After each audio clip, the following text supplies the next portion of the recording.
ಎಷ್ಟೇ ಮೆಡಿಸಿನ್ಸ್ ತಗೊಂಡ್ರು ಎಸಿಡಿಟಿ ಮತ್ತೆ ಮತ್ತೆ ಮರುಕಳಿಸ್ತಾ ಇದೆ, ಮತ್ತೆ ಮತ್ತೆ ಬರ್ತಾ ಇದೆ.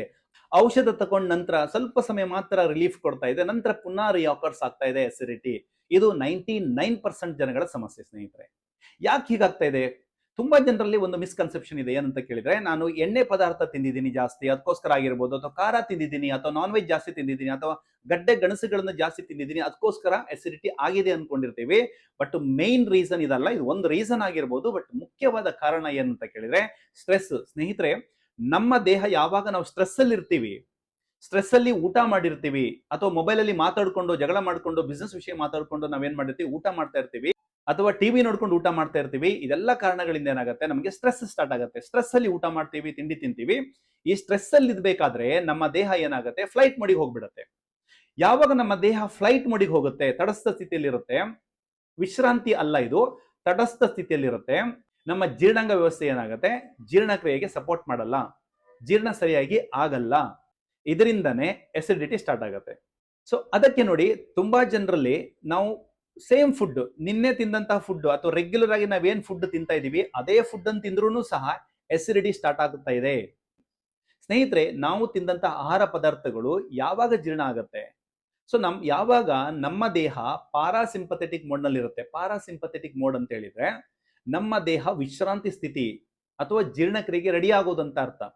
ಸೊ ಆ ಮೋಡ್ ನಲ್ಲಿ ಇರಬೇಕಾದ್ರೆ ನಾವು ತಿಂದಂತ ಆಹಾರ ಸರಿಯಾಗಿ ಜೀರ್ಣ ಆಗತ್ತೆ. ಯಾವಾಗ ಈ ರೀತಿ ಜೀರ್ಣ ಆಗುತ್ತೋ ಆವಾಗ ಏನಾಗುತ್ತೆ, ನಮ್ಗೆ ಎಸಿಡಿಟಿ, ಬ್ಲೋಟಿಂಗ್ ಅಥವಾ ಬರ್ನಿಂಗ್ ಸೆನ್ಸೇಷನ್ ಏನಂತ ಕರಿತೀವಿ, ಇದೆಲ್ಲ ಗುಣ ಆಗ್ಲಿ ಸ್ಟಾರ್ಟ್ ಆಗುತ್ತೆ. ಪಾರಾಸಿಂಪಥೆಟಿಕ್ ಮೋಡ್ ಅಂತ ಹೇಳಿದ್ರೆ ನಾವು ಮಲಗೋದಲ್ಲ, ಇದಕ್ಕೆ ಫಿಸಿಕಲಿ ಮತ್ತೆ ಮೆಂಟಲಿ ಎರಡು ರೆಡಿ ಆಗಬೇಕು. ಫಿಸಿಕಲಿ ಮತ್ತೆ ಮೆಂಟಲಿ ಎರಡು ಸಹ ವಿಶ್ರಾಂತಿ ಸ್ಥಿತಿಯಲ್ಲಿ ಇರಬೇಕು. ಸೊ ಇದಕ್ಕೆ ಮುಖ್ಯವಾಗಿ ಹೆಲ್ಪ್ ಮಾಡುವಂಥದ್ದು ಯೋಗ. ಯೋಗದಲ್ಲಿ ಕೆಲವೊಂದು ಆಸನಗಳಿವೆ. ಪವನ ಮುಕ್ತಾಸನ ಅಂತ ಕರಿತೀವಿ, ಇನ್ನೊಂದು ಅರ್ಧ ಮತ್ಸ್ಯೇಂದ್ರಾಸನ ಅಂಡ್ ಧನುರಾಸನ.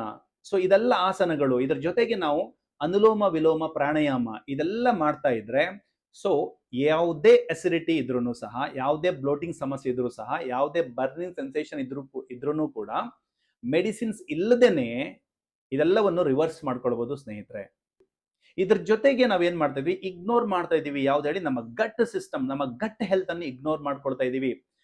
ವೆಹಿಕಲ್ಗೆ ನೋಡಿ, ವೆಹಿಕಲ್ ನಾವು ಸರ್ವಿಸ್ ಮಾಡ್ತೀವಿ, ಎಮಿಷನ್ ಟೆಸ್ಟ್ ಮಾಡ್ತೀವಿ, ವೆಹಿಕಲ್ಗೆ ರೆಗ್ಯುಲರ್ ಚೆಕಪ್ ಅಂತ ಮಾಡ್ತೀವಿ, ಕರೆಕ್ಟ್. ನಮ್ಮ ಬಾಡಿಯ ಹೊರಭಾಗಕ್ಕೆ ನಾವು ಸ್ನಾನ ಮಾಡ್ತೀವಿ, ದಿನಕ್ಕೆ 2 ಬಾರಿ ನಾವು ಸ್ನಾನ ಮಾಡ್ತೀವಿ. ಬಟ್ ಒಳಭಾಗ, ನಮ್ಮ ಜೀರ್ಣಕ್ರಿಯೆಗೆ ಅಥವಾ ನಮ್ಮ ದೇಹಕ್ಕೆ ಸಪೋರ್ಟ್ ಮಾಡುವಂತ ಗಟ್ಟನ್ನು ನಾವು ಯಾವ ರೀತಿ ಕ್ಲೀನ್ ಮಾಡ್ಕೊಳ್ತಿದೀವಿ?